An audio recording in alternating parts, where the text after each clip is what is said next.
à tous, bienvenue dans cette nouvelle émission du Journal débridé. Me voici dans la vieille ville de Shanghai. Vous voyez derrière moi le contraste?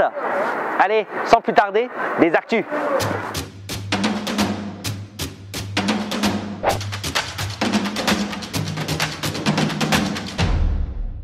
Un peu de magie pour commencer avec un train panda. Alors non, il ne s'agit pas d'un train en forme de panda ou même recouvert de poils de panda. Je vous rappelle que le panda est une espèce protégée, pas touche, mais un train touristique sur le thème du panda. Et oui, en Chine, le panda est le symbole national et on le met à toutes les sauces. Ce train un peu spécial circule à Chengdu, ville célèbre pour sa réserve naturelle dédiée aux pandas. Le petit train de 12 wagons peut accueillir jusqu'à 252 passagers et se rend jusqu'à la ville de Wuyi dans la province du Guizhou, dans le sud de la Chine. Le train aura bien sûr des décorations et des animations liées à l'animal, mais il vous faudra quand même 3 jours pour vous rendre à destination. Le billet de ce train hyper confortable, mais quand même super lent, coûte 1280 yuan, à peu près 150 € et comprend l'accès aux sites touristiques sur le chemin. Ça explique la longueur du voyage. Un peu de tradition à présent, avec une vidéo qui rend hommage au papier traditionnel Xuan. Jamais entendu parler? Ce papier est fabriqué à la main à partir de l'écorce d'arbres ou de paille de riz. Le papier Xuan est connu pour sa surface solide et lisse, sa capacité à absorber l'eau et à humidifier l'encre, et à se plier à plusieurs reprises sans se casser. Il a été largement utilisé dans la calligraphie, la peinture et l'impression de livres. Le processus traditionnel dure plus de 2 ans. Visez un peu la taille des feuilles. Le plus dur, c'est d'attendre que les fibres se déposent pendant que le liquide est filtré par la trame. Quelle patience! J'espère que ça ne va pas servir à dessiner des gribouillis d'écoliers. Des archéologues ont fait des découvertes sensationnelles sur le site légendaire des ruines de Sanxingdui, dans le sud-ouest de la Chine. Vous avez sans doute vu sur le net les photos de ces magnifiques masques en or, incroyablement préservés. On y a même trouvé des résidus de textiles qui prouvent que cette civilisation de Shu était un centre de production de la soie de l'époque. Et quand je parle d'époque, il faut savoir que ça date d'il y a 4800 ans. Ça laisse rêveur. Et nous, qu'est-ce qu'on laissera à la postérité, à part des déchets plastiques et des smartphones? Une zone neutre en carbone est lancée à Shanghai. L'île de Chongming, au nord-est de la ville, est depuis longtemps considérée comme un havre vert par les citadins en manque de nature.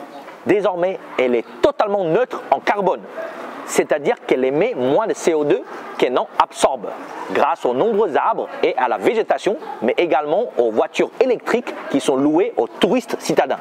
En plus, l'île de Chongming abrite un tiers des forêts et terres agricoles de Shanghai. Et vous ne trouvez pas de hauts buildings comme dans tout le reste de la ville. C'est un peu comme si vous aviez la Creuse aux portes de Paris. Culture à présent, avec pour le mois de la francophonie, un concours de la chanson française par des Chinois. J'ai été invité pour animer la finale à Wuhan et je peux vous dire que les candidats étaient tous excellents. Et surtout, ils n'ont pas chanté que du Hélène Rollès. Et je vous laisse regarder les images, avec en prime une petite interview du consul général de France à Wuhan. Tout simplement, les pieds dans le vide, crier je suis vivant. Eh oh, je suis vivant. Quel est le sens de cette finale à Wuhan? Pourquoi Wuhan? Eh bien parce que ce concours, pour la première fois, s'est tenu à Wuhan en 2000. Aujourd'hui, c'est devenu une compétition nationale avec des candidats qui viennent de toutes les universités de Chine. Il y a des demi-finales partout en Chine, dans les 6 circonscriptions consulaires. Et chacun vient faire la finale ici à Wuhan. Et puis Wuhan, c'est aussi, d'après nos amis wuhanais, la ville chinoise la plus francophile. C'est à Wuhan qu'il y a le plus d'étudiants en français. C'est à Wuhan que l'on peut manger français. C'est à Wuhan que l'on peut s'aimer en français. Et donc c'est un très bel endroit pour faire cette finale. Un petit point météo. Vous ne vous y attendiez pas, hein? Quel temps fait-il à Shanghai? Ici, c'est le printemps et les Shanghaïens prennent plaisir à redécouvrir les rues de la ville à pied ou à vélo. Et oui, ceux qui connaissent ou ont connu la Chine savent que jusqu'à il y a peu, le moyen de transport le plus populaire, c'était encore le vélo. Mais connaissez-vous la marque la plus célèbre en Chine? c'est pas le Mobike, ce vélo partagé que vous pouvez emprunter pour quelques dizaines de centimes. La marque culte de Shanghai, c'est le vélo Forever, Yongjiu en chinois. Forever, Yongjiu, ça veut dire pour toujours. Pour un nom de marque, c'est bien trouvé. C'était le truc le plus hype des années 1980, alors qu'en France, vous étiez tous sur des mobylettes. Une autre époque. Et c'est encore un symbole de qualité pour les Shanghaïens, même si la plupart utilisent maintenant le scooter électrique. Puisqu'on parle de balade, je vous propose de belles images de la vieille ville de Shanghai. Avec la modernisation de la ville, les anciennes bâtisses sont vouées à disparaître. Alors, je vous laisse faire une petite balade virtuelle dans ce quartier. Vous vous souvenez, on en avait parlé dans l'émission 1 avec notre invité mystère, Nicolas Grévaux, qui propose des visites guidées à vélo. Allez, je vais me balader en vélo.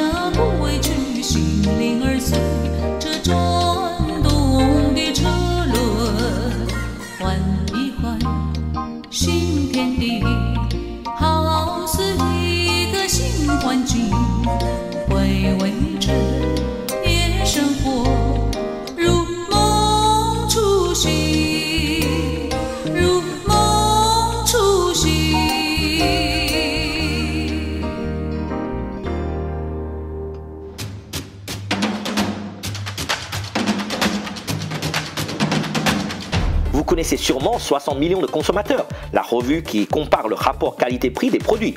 En Chine, on est plus d'1 milliard de consommateurs. Je peux vous dire que c'est le bazar pour savoir quels produits acheter, en particulier les produits de marques étrangères. Aujourd'hui, dans Zoom sur le net, je vous parle d'une application chinoise qui cartonne sur les réseaux sociaux en Chine. Elle s'appelle Xiaohongshu, littéralement petit livre rouge. Et non, c'est pas celui du grand timonier, président Mao Zedong. Cette application Xiaohongshu, aussi connue sous le nom de Red en anglais, est un mélange de la revue 60 millions de consommateurs, d'Instagram et d'une plateforme de e-commerce. Moins puissante que WeChat et Weibo, le Twitter chinois, l'application Xiaohongshu a tout de même atteint les 300 millions d'utilisateurs en 2019. Initialement, Xiaohongshu, dont les fondateurs sont Mao Wenchao et Qu Feng, a été créé en 2013 dans le but de conseiller les Chinois dans leur achat de produits étrangers lorsqu'ils voyageaient en dehors de la Chine continentale. Tout a commencé à Hong Kong, la mecque du shopping pour les Chinois. De nombreux voyageurs se posaient des questions du genre « Quelle est la meilleure crème blanchissante? Quel sac à main de luxe dois-je choisir ?» La première version de Xiaohongshu fut donc un guide du shopping à Hong Kong. Puis, des expériences d'achat dans d'autres pays, tels que la Thaïlande, la Corée du Sud et le Japon, ont également été échangées sur la plateforme. Xiaohongshu est donc devenu un carnet de voyage, un journal intime digital dans lequel chaque utilisateur partage son avis, son mode de vie via des notes, des photos, des vidéos et des commentaires. Au vu du succès de cette application auprès des consommateurs chinois, l'application a dû se développer et se transformer en ajoutant par exemple l'option e-commerce. Fin 2014, l'application est devenue celle que l'on connaît aujourd'hui, une plateforme hybride entre réseau social et e-commerce. Les consommateurs discutent, notent et achètent des produits chinois et étrangers, en particulier des produits cosmétiques. Suite à son essor retentissant, de plus en plus de nouveaux sujets sont abordés, comme les voyages, la gastronomie et la mode. L'application est utilisée principalement par la gente féminine. Plus de 80% des utilisateurs sont des femmes et près de 60% sont nés dans les années 90, soit de la génération Y, mais également beaucoup de la génération Z. Il était alors impossible pour les grandes marques étrangères de ne pas être sur le coup. Cette application a pris une telle ampleur que les grandes marques étrangères y ont créé leur compte afin de pouvoir toucher de plus en plus de consommateurs. Même les petites marques sans structure physique en Chine ont également ouvert un compte. La force de Xiaohongshu, c'est qu'elle est facile d'accès, ouverte à tous, sans contrainte physique pour les marques. Car le but premier est un dialogue digital, certes, mais de proximité entre les marques et les consommateurs. Mais à qui cette application profite encore? Les influenceuses et les influenceurs sont omniprésents sur cette plateforme. Grâce à leurs contrats avec des marques internationales, la visibilité de celles-ci explose sur Xiaohongshu. Xiaohongshu est donc une de ces applications chinoises qui devient incontournable pour toute consommatrice en Chine. La prochaine fois que vous venez en Chine, n'oubliez pas de la télécharger.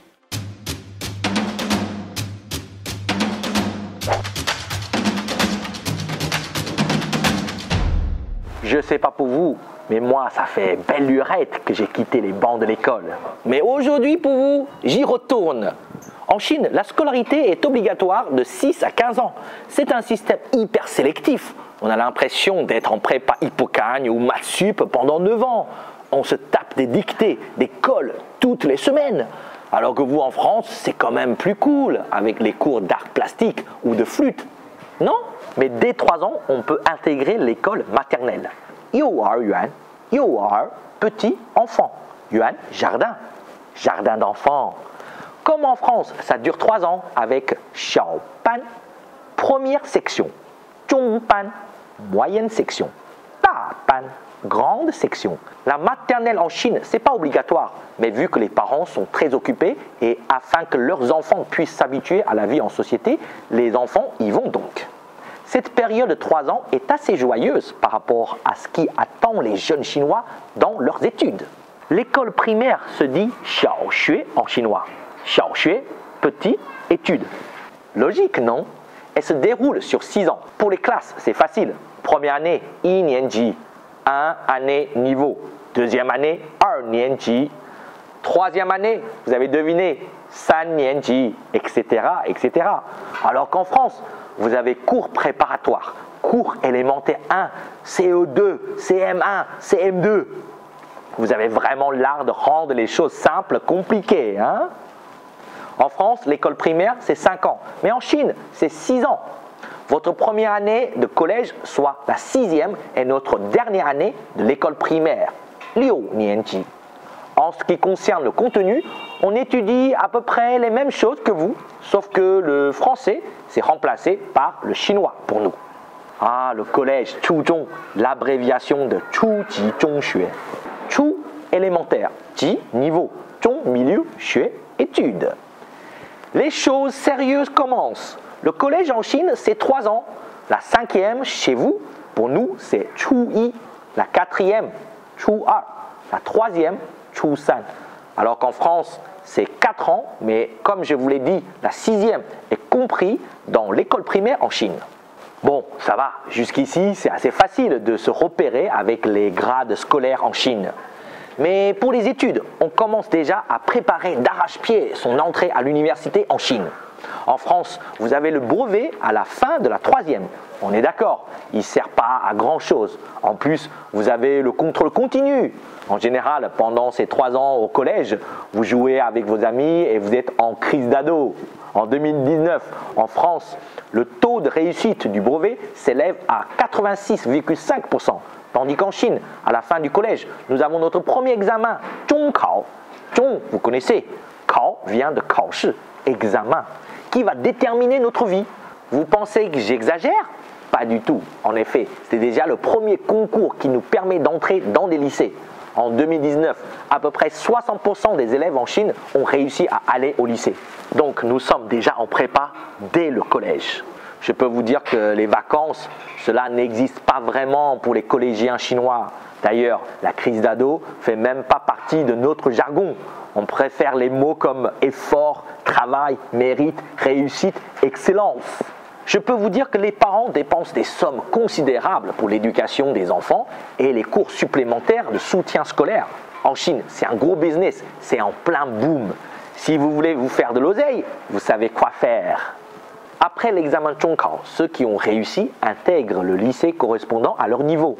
Pour les autres, soit ils redoublent, soit ils se réorientent vers des formations professionnelles. Le lycée se dit Gaozhong en chinois, l'abréviation de Gaoji Zhongxue.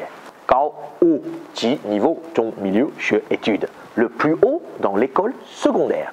Donc, votre seconde, c'est Gaoyi, votre première, Gao2.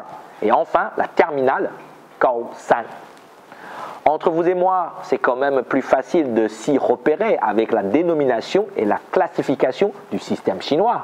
Rebolote, avant d'entrer à la fac, on doit encore passer 3 années d'enfer pour préparer l'examen d'entrée à l'université, le fameux Gaokao. Pour vous en France, c'est l'examen de fin de cycle du lycée, le bac. L'examen d'entrée à l'université, le Gaokao, c'est le mot qui est au cœur de la vie de beaucoup de parents chinois, car c'est l'examen le plus important pour un jeune chinois. Moi, je dormais 4-5 heures par nuit pendant 3 ans pour être bien classé et avoir la chance d'aller dans une bonne université chinoise et choisir une bonne spécialité. Vous aurez compris, j'ai réussi cet examen et j'ai étudié le français dans une bonne fac. L'université se dit Daxue en chinois. Daxue, grande étude.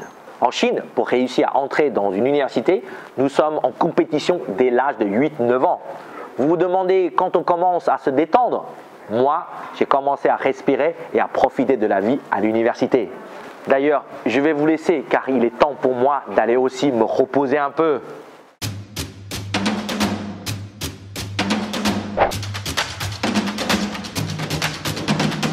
Salut Gwenola, comment vas-tu? Bonjour Lisson, ravi de t'accueillir aujourd'hui. Bienvenue chez Beaulieu Associés. Viens, je t'en prie, rentre. D'accord, merci. Bonjour, je suis Gwenola Coupé. Mon nom chinois c'est Coupé Yu. Je suis originaire de Toulouse. J'habite Shanghai depuis 2005 en famille. Je suis recruteur chez Beaulieu Associés Executive Search. Place du Capitole à Toulouse ou People Square à Shanghai? Place du Capitole, écoute, c'est toute mon enfance, mais ça fait quand même pas mal de temps que je ne suis pas retournée. People Square, je peux la voir tous les jours. Justement, derrière nous, nous avons vu sur People Square. Pain au chocolat ou baozi? À quelqu'un qui vient du sud-ouest, il faut dire chocolatine. Donc je dirais chocolatine. Le café ou le thé? Le thé a toujours été ma boisson favorite. Je dirais même plus le thé guanyin, qui est un thé noir du Fujian. Cachou la jaunie ou le qing sang bao, les bonbons pour la gorge? Je vais dire cachou la jaunie pour la boîte et pas pour le goût. Le Louvre ou la cité interdite? Ouh là, ça fait quelques années que je n'ai pas vu le Louvre. La cité interdite m'inspire beaucoup. Puis en plus, c'est un musée à ciel ouvert, donc j'adore. Eh bien, Gwenola, ta première rencontre avec la Chine? La première rencontre avec la Chine, disons que c'était à Toulouse. Je suis allée en fait au service des relations internationales de la mairie de Toulouse pour me renseigner et avoir un premier contact, puisque Toulouse, comme tu le sais, est jumelée avec Chongqing depuis 1982. Donc j'ai eu les coordonnées d'un professeur de littérature, François Pinault, qui enseignait à Chuanwei, à Chongqing, et qui a commencé à m'envoyer en fait des lettres.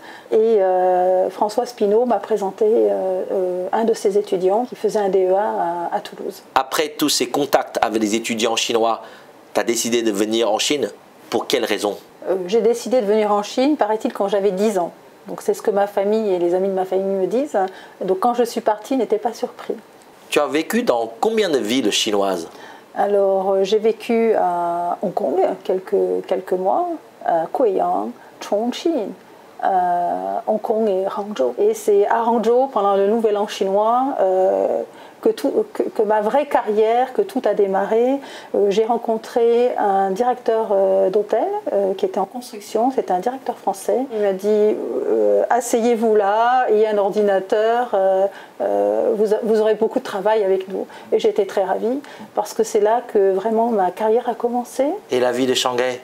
La ville de Shanghai est arrivée en 2003. Je suis venue en famille. Nous faisions un voyage touristique et pour moi c'était est-ce que j'ai envie de revenir ou pas en Chine? Ça correspondait à 10 ans entre 1993 et 2003 et j'ai pris la décision en fait un peu on the spot de dire je reviens à Shanghai. Et là pour nous installer sur la très longue durée puisque nous y sommes encore. C'est aussi la ville où grandissent mes enfants et c'est la ville où je me vois passer encore de nombreuses années. Quel est ton mot préféré en chinois? Mais écoute, c'est un des mots que j'ai appris grâce aux étudiants chinois de Toulouse, c'est tihui, ça veut dire opportunité. Et je pense qu'au-delà de l'opportunité, c'est plutôt rencontre de personnes, et je crois beaucoup dans les rencontres. Parle-nous un petit peu de ton parcours professionnel. Alors mon parcours professionnel finalement c'est jusqu'à maintenant 3 carrières. J'ai commencé en fait ma carrière en hôtellerie à Hangzhou. Donc derrière la porte, comme je l'ai dit tout à l'heure, il y avait un directeur général français. Et au bout de 2 mois, cette société m'a envoyé sur Bangkok, voilà, où j'ai passé 2 ans. Après 2 ans, la société voulait me renvoyer à Hangzhou, mais j'ai dit non merci. Et finalement, je suis allée travailler au Vietnam en tant que RH. Ensuite, je suis rentrée en France. Pour moi, Paris, c'était nouveau. Et j'ai travaillé dans le conseil où j'ai été office manager dans une banque d'affaires américaine. La troisième partie de ma carrière, c'est quand je me suis installée à Shanghai en 2005, où j'ai commencé une carrière de recruteur. Ce qui me plaît dans mon métier, c'est pas de trouver des CV, parce que c'est pas ça le métier de recruteur, c'est plutôt de répondre à un besoin, une problématique cliente qui est de transformer un business ou d'augmenter des ventes ou d'améliorer des process. Donc voilà, c'est pour ça que je suis passionnée par ce métier, par mon métier. Tu m'as parlé de tes 2 enfants et ils sont dans un système scolaire chinois, français ou anglo-saxon? Ils ont commencé par en fait un système éducatif, je dirais des petites écoles françaises du centre-ville, jusqu'au CP inclus pour apprendre à lire. Et ensuite, nous les avons mis à l'école chinoise. Donc je sais qu'à l'époque, il y a 12 ans, c'était... des parents nous demandaient pourquoi nous faisions ça, mais pour nous c'était un choix familial. Donc leur papa est chinois, nous restions là pour plusieurs années. Pour nous, il était indispensable qu'ils maîtrisent parfaitement la culture chinoise, et pour la maîtriser, à l'époque, il fallait passer par l'école chinoise. Est-ce que du fait de les mettre dans un système scolaire chinois, ça forme quand même un esprit compétitif? Je pense, parce que les enfants finalement vivent l'école chinoise au gré des examens. Il y a énormément d'opportunités pour faire des exercices. C'est très répétitif et ce n'est pas à toi que je vais dire que apprendre le français, finalement, il n'y a que 26 lettres à apprendre, alors qu'apprendre le chinois, il y a des milliers de caractères à connaître, ce qui fait qu'il faut avoir une excellente mémoire, et ça, vraiment, je pense que ça leur fait travailler la mémoire. Ensuite, avoir des exercices de maths, physique ou chimie très répétitifs, leur permet d'acquérir un peu quand même des automatismes. Est-ce que tu te vois vivre en Chine encore pour longtemps? Quand on passe un certain nombre d'années, on a fait tellement d'efforts, on a rencontré, en fait, on a créé des réseaux personnels, professionnels, et c'est tous ces efforts, tous ces réseaux que je souhaite encore enrichir, et donc je ne vais pas partir demain, ça c'est certain. Bon, Gwenola, merci beaucoup pour ton accueil, je vais y aller. Je t'en prie, c'est un grand plaisir de t'accueillir ici chez Beaulieu Associates, Lissong, et puis je te recrute. Ah bon? Bah j'attends l'offre alors. Oh, oui, ça va arriver, t'inquiète pas. Ok. Allez, super, merci. À bientôt. Salut. À bientôt.